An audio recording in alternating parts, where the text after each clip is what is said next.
С начала года в Якутске угнано почти сотни автомобилей. И хотя большинство краж раскрыты, а машины возвращены хозяевам, автоинспекторы предупреждают столичных водителей о необходимости обезопасить свою собственность.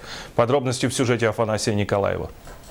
С начала года столичные автоинспекторы зарегистрировали около сотни автоугонов. Подавляющее большинство раскрыто по горячим следам. В нашем городе незаконных завладений транспортных средств произошло 94. Из них 84 найдено, 10 находятся в розыске. Самые популярные марки по угоняемости – это, конечно же, Toyota. Большая часть, конечно, находится в течение 2-3 дней. В основном те машины, которые не находятся, это, скорее всего, которые уже разобраны или перевезены в другие регионы. Для профилактики автоугонов ГИБДД столицы проводит профилактические мероприятия. Основная их цель – предупредить халатное отношение к сохранности авто со стороны водителей. Большинство автоугонов происходит из-за небрежности хозяев.